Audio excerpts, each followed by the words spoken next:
आलमी यौम आबादी पर यूपी पॉपुलेशन कंट्रोल पॉलिसी 2021 का ड्राफ्ट रिलीज हो गया है। वजीर आला योगी आदित्यनाथ ने स्कीम को लॉन्च किया। इस हवाले से 19 जुलाई तक लोगों से मशवरा मांगा गया है। ड्राफ्ट के मुताबिक 2 से ज़्यादा बच्चों के वालिदैन को सरकारी मुलाजमत नहीं मिलेगी, वहीं दूसरी सहूलतों से महरूम रखा जाएगा। इस मौके पर वज़ीर आला योगी आदित्यनाथ ने प्रोग्राम से खिताब किया। उन्होंने कहा कि बढ़ती आबादी तरक्की में रुकावट बन सकती है। इस मामले में तमाम तबकात का ताउन ज़रूरी है। आबादी पर काबू पाने के लिए लोगों में शऊर लाने की भी ज़रूरत है। पूरी दुनिया के अंदर एक विषय को लेकर के समय समय पर चिंता व्यक्त की गई कि बढ़ती हुई जनसंख्या विकास में कहीं न कहीं बाधक हो सकती है और इस पर अनेक मंचों से पिछले 4 दशकों से निरंतर चर्चा चल रही है कि अगर समाज में जहां गरीबी है वहां जनसंख्या वृद्धि का उसके साथ एक संबंध हो जाता है और इस दृष्टि से व्यापक जागरूकता का एक अभियान उन सभी तबकों को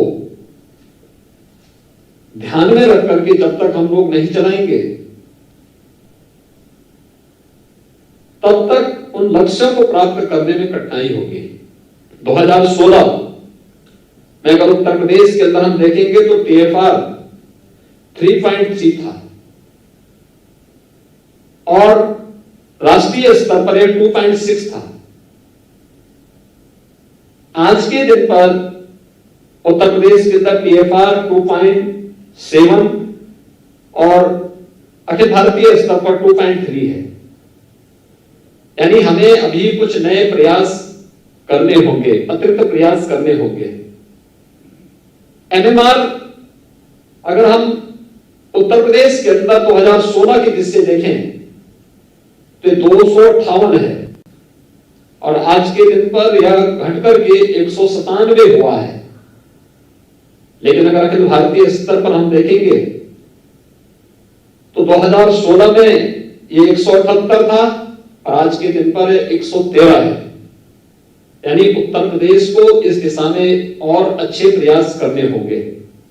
पिछले 4-5 वर्षों में जो प्रयास हुए हैं उसके अच्छे परिणाम भी आए हैं, लेकिन अभी और भी अच्छे प्रयास किए जाने की आवश्यकता, और ज्यादा प्रयास किए जाने की आवश्यकता है और उस दिशा में प्रयास करके हम लोग SDG के लक्ष्यों को प्राप्त कर सकते हैं। इसलिए जनसंख्या स्थिरीकरण की दिशा में प्रयास, लेकिन इस प्रयास का आधार हमें इस बात को भी ध्यान रखना होगा कि देश की जनसांख्यिकी असंतुलन पर इसका कोई विपरीत असर भी न पड़े। और मुझे विश्वास है कि जो जनसंख्या नीति का नया ड्राफ्ट आज यहां पे लॉन्च किया गया है, इसको शासन से जुड़े हुए सभी विभाग अपने सभी स्टेक होल्डर्स के साथ मिलकर के, अपने सहयोगी संस्थाओं के साथ मिलकर के प्रभावी ढंग से लागू करने में सफल होंगे, ये मुझे विश्वास है। मरकजी वजीर बराए अक़लियती उमूर मुख्तार अब्बास नकवी ने बढ़ती आबादी पर तबसरा करते हुए कहा कि अगर समाज के आखिरी शख्स तक तरक्की के कामों को पहुंचाना है तो आबादी पर कंट्रोल लाजमी है। संख्या नियंत्रण ये देश की भी और वक्त की भी ज़रूरत है और मुझे लगता है कि अगर कोई राज्य उत्तर प्रदेश इस दिशा में जागरूकता के लिए लोगों को तैयार करने के लिए काम कर रहा है तो इसका स्वागत होना चाहिए।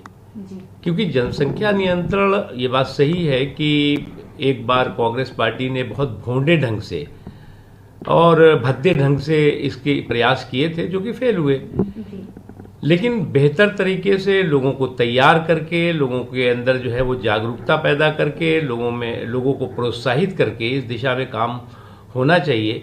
ये देश की ज़रूरत है क्योंकि बेतहाशा जनसंख्या विस्फोट किसी भी देश के लिए और ख़ासतौर से 135-40 करोड़ के देश भारत के लिए तो बिल्कुल भी फ़ायदे की बात नहीं है।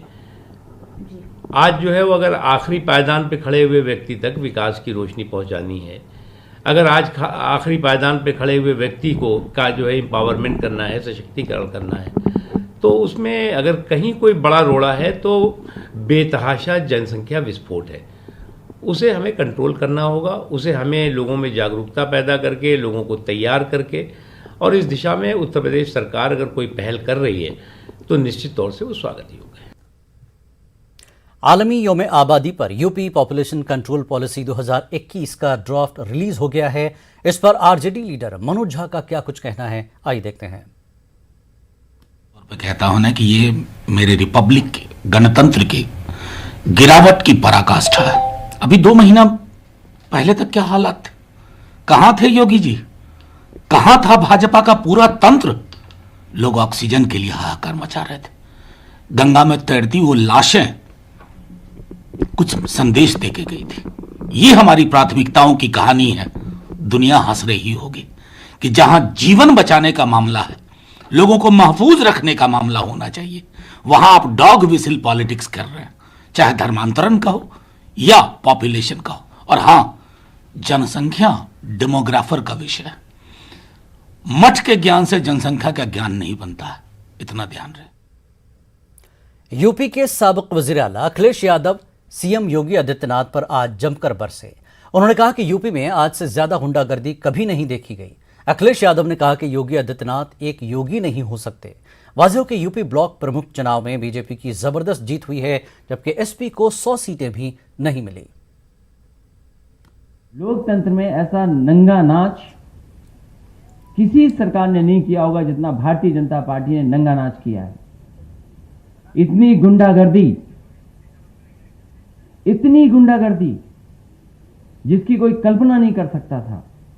अगर कोई पर्चा खरीदने गया है, पर्चा लेकर के पहुंचा है, तो उसका इंतजाम पूरा का पूरा किया प्रशासन ने कि कैसे छीना जाएगा। जिस प्रदेश की पुलिस और जिस प्रदेश के प्रशासनिक अधिकारी इस बात पे लगे हों कि पर्चा कैसे छीना जाएगा, और उसी समय हम लोगों ने वो चीजें देखी जो कभी कल्पना नहीं कर सकते हम। हमारी बहनों के साथ क्या व्यवहार हुआ, उनके कपड़े छीन लिए गए, उनके साथ जो व्यवहार हुआ, अपमान हुआ, कोई कल्पना नहीं कर सकता था। जो सपना दिखा रहे थे कि समाज को हम एक अच्छे रास्ते पर लेकर के जाएंगे, उन्होंने उत्तर प्रदेश की बहनों के साथ कैसा व्यवहार किया, और केवल इसलिए कि ब्लॉक प्रमुख उनका बन जाए। पैसा चला वो अलग है, झूठे मुकदमे दर्ज हुए वो अलग है, गंभीर धाराओं में लोगों को घर पर नहीं रहने दे या वो अलग बात है। और सोचिए खुशी कैसे मनाई जा रही थी, लोकतंत्र की धज्जियां उड़ा करके लड्डू खाए जा रहे हैं, खुशी मनाई जा रही है। ये योगी नहीं हो सकते। मैंने कई मौकों पर कहा, फिर कहता हूं, मैं बात दोहराता हूं, ये योगी नहीं है। अगर कोई योगी होता तो शायद जनता को दुख नहीं देता। उत्तराखंड असेंबली इंतखाबात से पहले आम आदमी पार्टी सरगर्म हो गई है। देहरादून में दिल्ली के वजीर आला अरविंद केजरीवाल की प्रेस कॉन्फ्रेंस हुई, जिसमें उन्होंने कई ऐलानात किए। उन्होंने कहा कि अगर आम आदमी पार्टी की हुकूमत आई तो 300 यूनिट बिजली मुफ्त मिलेगी। मेरा ये कहना है कि उत्तराखंड जो कि बिजली बनाता है, जो कि दूसरे राज्यों को बिजली देता है, दूसरे राज्यों को बिजली बेचता है, उत्तराखंड के अपने वासियों को बिजली इतनी महंगी क्यों मिलती है? टेरी बांध बनाने के लिए जिन लोगों की जमीनें ली गई थी, जिन लोगों के रिसोर्सेज लिए गए थे, उनको वादा किया गया था कि तुम लोगों को कम से कम फ्री में बिजली दी जाएगी। क्या उनको फ्री में आज तक बिजली मिली? उनको भी बिजली नहीं दी। जो उनको वादा था उनको भी बिजली फ्री में नहीं दी। जैसे दिल्ली में करके दिखाया, वैसे ही उत्तराखंड के अंदर हमारी सरकार बनेगी। 300 यूनिट बिजली तक हर परिवार को मुफ्त बिजली दी जाएगी। कांग्रेस ने कर्नाटक हुकूमत को जमकर तनकीद का निशाना बनाया। कांग्रेस ने कहा कि कर्नाटक की हुकूमत पूरी तरह से बदउनवानी में मुलविस है। कांग्रेस ने कहा कि रियासती माहौलियाती बोर्ड के सदर के लिए 16 करोड़ रिश्वत ली गई। कांग्रेस ने कहा कि ये हम नहीं, डॉक्टर राव ने खुद कहा है कि इस ओहदे के लिए उन्होंने 16 करोड़ दिए और ओहदा हासिल किया। कांग्रेस ने यह भी इल्जाम लगाया कि वजीर आला के रिश्तेदारों ने 10 करोड़ की रिश्वत मांगी और उन्हें 9.5 करोड़ दिए गए। ओहदा मिलने के बाद 2 मई 2020 को फर्जी तरीके से उनसे इस्तीफा ले लिया गया। दूसरे बोर्ड में तकर्रुरी के लिए फिर 5 करोड़ मांगे गए। कांग्रेस ने कहा इस पूरे मामले की जांच हाईकोर्ट जज से कराई जाए। ईडी, सीबीआई और आईटी पूरे मामले की जांच करे। कांग्रेस ने मांग की कि बदनवानी में जो भी मुलविस है इस पर सख्त कार्रवाई हो। 2019 को आसीन हुए, किसने किया? येदियुरप्पा जी ने। वो कह रहे 16 करोड़ में मेरी इस पद की डील फिक्स हुई। मैंने 10 करोड़ की जब मुझसे पहली मांग की गई तो मैंने जैसे तैसे अपने फ्लैट बेच बुचा के 9.5 करोड़ रुपए दिए। 9.5 करोड़ रुपए देने के बाद उनको त्रिमूर्ति, कर्नाटक में त्रिमूर्ति है, 3 जनों का एक ग्रुप है। वो ग्रुप में कौन कौन है? येदियुरप्पा जी के सुपुत्र, सु है कि नहीं है वो जाने, पर हम तो उनको सु ही बोलेंगे, श्रीमान विजेंद्र जी। फिर है दूसरे त्रिमूर्ति के दूसरे हमारे आदमी है, ग्रांडसन है येदियुरप्पा जी के, शशिधर मराठी। और तीसरे है ग्रांड नेफ्यू जिनका नाम है संजय श्री। ये मैं नहीं कह रहा, डॉक्टर राव बोल रहे हैं। इन त्रिमूर्ति से उनको मिलाया जाता है डॉक्टर राव को 9.5 करोड़ रुपए देने के बाद। और डॉक्टर राव को इन त्रिमूर्ति द्वारा कहा जाता है कि ये इन कंपनियों का एनवायरमेंटल क्लियरेंस कर दो। डॉक्टर राव कह रहे हैं कि इस एनवायरमेंट क्लियरेंस के बदले उन्होंने निश्चित रूप से 60 करोड़ रुपए की ब्राइब, रिश्वत ली होगी, ऐसा डॉक्टर राव का कहना, हमारा नहीं कहना। दिल्ली में अब अनलॉक 7 के लिए गाइडलाइन जारी कर दी गई है। नई गाइडलाइन में किसी भी तरह की ट्रेनिंग को छूट दी गई है। अब किसी भी ट्रेनिंग के लिए DDMA की इजाज़त लेने की ज़रूरत नहीं होगी। किसी भी स्कूल कॉलेज में असेंबली हॉल में 50% हाजिरी के साथ इसका इस्तेमाल किया जा सकता है। स्कूल कॉलेज का एकेडमिक प्रोग्राम भी किया जा सकता है, लेकिन इन सब के दौरान कोरोना गाइडलाइन को फॉलो करना लाजमी है। महामारी के बीच दिल्ली सरकार ने अनलॉक 7 की गाइडलाइंस जारी कर दी हैं, जिसमें कहा गया है कि अब दिल्ली में किसी भी तरीके की ट्रेनिंग दी जा सकेगी। इसके लिए DDMA की परमिशन लेने की ज़रूरत नहीं होगी। एकेडमिक गैदरिंग की जा सकेगी। स्कूल, कॉलेज, एजुकेशनल इंस्टीट्यूट के जो हॉल और असेंबली हॉल हैं उनका इस्तेमाल 50% के साथ ट्रेनिंग के लिए किया जा सकेगा। दिल्ली में पुलिस, आर्मी, स्किल कर्मचारियों की ट्रेनिंग की जा सकेगी। एजुकेशनल इंस्टीट्यूट से जुड़ी हुई किसी भी मीटिंग को वहाँ पर किया जा सकेगा। इसके साथ ही एकेडमिक फंक्शन, लेक्चर ये भी आयोजित किए जा सकेंगे, लेकिन कोविड-19 की गाइडलाइंस को पूरी तरीके से फॉलो करना होगा। और इसके साथ ही दिल्ली में सिनेमा हॉल, स्पा, राजनीतिक, धार्मिक, सामाजिक कार्यक्रमों पर फिलहाल रोक रहेगी। अम्यूज़मेंट पार्क बंद रहेंगे और जो भी छूट दी जा रही है उन छूट के दौरान कोविड-19 की गाइडलाइंस को पूरी तरीके से फॉलो करना होगा।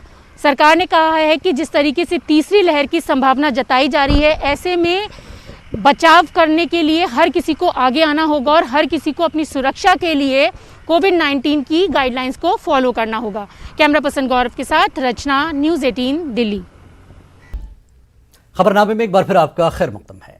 आलमी योम आबादी गुज़श्ता कई बरसों से इस बात की अहमियत और इफादियत के लिहाज से आज ही के दिन मनाया जाता है। आबादी का आलमी दिन हर साल 11 जुलाई को मनाया जाता है। बताया जाता है कि 11 जुलाई 1987 को जब दुनिया की आबादी 5 अरब तक जा पहुंची तो वर्ल्ड बैंक में काम करने वाले senior demographer doctor KC Zakaria ने तजवीज़ पेश की कि आबादी का आलमी दिन मनाया जाए। आलमी योम आबादी के दिन बढ़ती आबादी के मसले पर सेमिनार, सिंपोजियम, तकारीर और मुख्तलिफ नुमाइशों का एहतमाम किया जाता है। देख सकते हैं कि पॉपुलेशन कितनी ज़्यादा इंडिया में बढ़ चुकी है। इसके लिए न केवल सरकार को कोई कदम उठाने चाहिए, हम लोगों को हमें अपनी जिम्मेवारी लेनी चाहिए कि हम सारे पॉपुलेशन कंट्रोल करने के लिए अपने आप ही कदम उठाएं। नहीं तो इतनी प्रॉब्लम्स आ सकती हैं कि ये पॉपुलेशन ब्लास्ट हो जाएगा और कोई भी तरक्की का कोई भी साधन नहीं रहेगा, हम तरक्की नहीं कर पाएंगे। जैसे अगर टीकाकरण देखो, कोरोना वायरस देखो, इतनी पॉपुलेशन है तो कोरोना वायरस को भी कंट्रोल करते करते हमें बहुत टाइम लग गया। वैसे ही अगर और कोई प्रॉब्लम्स क्रॉप अप हुई पॉपुलेशन के कारण, वो हम कंट्रोल नहीं कर पाएंगे। इसलिए हम लोगों को अपने आप ही स्वयं ही अपने आप को ही सोचना चाहिए कि कैसे इसको हम रोकें। क्योंकि ये प्रॉब्लम तो बहुत बड़ी है, तो इसमें ये है सरकार को भी इसकी तरफ ध्यान देना चाहिए, क्योंकि आम लोगों को भी इसकी तरफ सरकार के साथ दे के इसको कंट्रोल में करना चाहिए। और यही है कि सभी समझदार लोग हैं तो समझेंगे तो ठीक है, सरकार भी इसके लिए कोई नए रास्ते अपनाए तो लोग भी समझें उस बात को, तो अच्छी बात है। सबसे बढ़िया जो अनएम्प्लॉयमेंट है जो भी है, इसका सबसे बड़ा कारण यही है अभी पॉपुलेशन बहुत ज़्यादा। इसको कंट्रोल करने के लिए गवर्नमेंट को कोई ऐसी पॉलिसीज बनानी चाहिए, जो भी करेगी गवर्नमेंट ही करेगी, जो सिस्टम हमारा ऐसा कुछ होना चाहिए पॉपुलेशन कंट्रोल हो, तो इसके ऊपर गवर्नमेंट को कोई ऐसा काम करना चाहिए, कोई रूल ऐसा कोई बनाना चाहिए। कोरोना लॉकडाउन में छूट मिलते ही काफ़ी दिनों से कैद लोग अब सयाहती मराकज़ का रुख कर रहे हैं। शिमला में इन दिनों सयाहों की काफ़ी भीड़ देखी जा रही है। मुल्क भर से सयाह गर्मी से राहत पाने के लिए शिमला का रुख कर रहे हैं। बड़ी तादाद में सयाह सैर व तफरीह करते देखे जा सकते हैं। इस दौरान कोरोना गाइडलाइन का पूरा ख्याल रखा जा रहा है। बिल्कुल बरकरार है, लेकिन इनकी सावधानियों से अगर रहें तो ठीक रहेगा। मास्क वगैरह का डिफरेंस बना के रखें तो ठीक रहेगा। आप लोग पूरा पालन कर रहे हैं? हाँ, पूरा पालन कर रहे हैं। अभी तक तो थर्ड वेव की टेंशन है, हम पूरा सैनिटाइजर वगैरह साथ में लेके आए हैं, सब कुछ मास्क बच्चों के भी पहना के रखा सारी जगह पे। अजमेर दरगाह में बादशाह जहांगीर की बेटी जहां आरा का मज़ार है, जिसका दरवाज़ा 110 साल कबल लगाया गया था।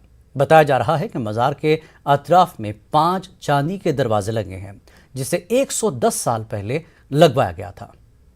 साहब उर्फ मौला मियाँ की वकालत में तकरीबन 102 साल पहले ये गेट पेश किए 1340 हिजरी 6 शवाल, और ये चांदी के दरवाजे हुजूर गरीब नवाज की बारगाह में पेश हुए हुए हैं। ये पुराने वक्त से जो कदीमी दौर से जो तोहफे आते गए बारगाह गरीब नवाज में, जो बादशाहों ने पेश किए या गुरु वाले दिन के जो वक्त के अंदर जो पेश होते गए, तो ये सब कदीमी तबरुकात वहाँ रखे हुए हैं।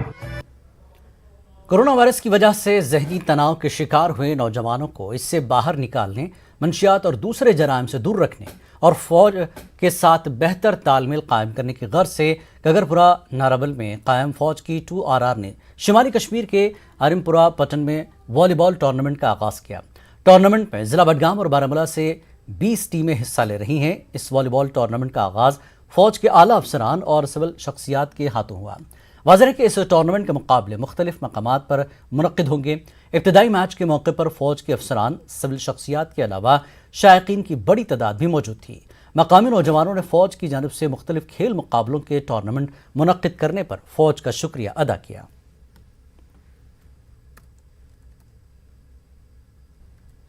I would like to thank our soldiers, especially 2RR belonging to the Gagarpura, that they conduct here the volleyball tournament where different players from different background came to play in order to express their self how they play. कि जवान जो है वो drugs की तरफ से मतलब drugs की तरफ ज़्यादा जाते हैं, लेकिन जो यहाँ पे 2RR ने यहाँ पे मतलब ये टूर्नामेंट लाया, उसकी वजह से हमें मतलब काफ़ी मतलब नॉलेज मिली है, और हम और यहाँ पे दूसरे गाँव के लोग भी आते हैं, उनसे भी हमें कुछ सीख मिली है, उनको भी हमसे कुछ सीख मिली है, तो हम उनका शुक्रिया अदा।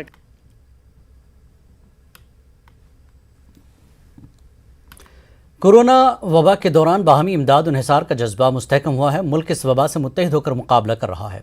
टीकाकारी के ऐलान के बाद हम बेहतर ताउन करें, जिससे हम कोरोना को मात देने की जानिब कदम बढ़ा सकें। नेटवर्क 18 इस मुहिम में हर कदम पर आपके साथ रहेगा। जब तक सभी महफूज नहीं, तब तक कोई महफूज नहीं होगा। इसी सोच की बुनियाद पर हमारी मुहिम संजीवनी का मकसद ये यकीनी बनाना है कि वैक्सीन पाना सभी हिंदुस्तानियों का हक है।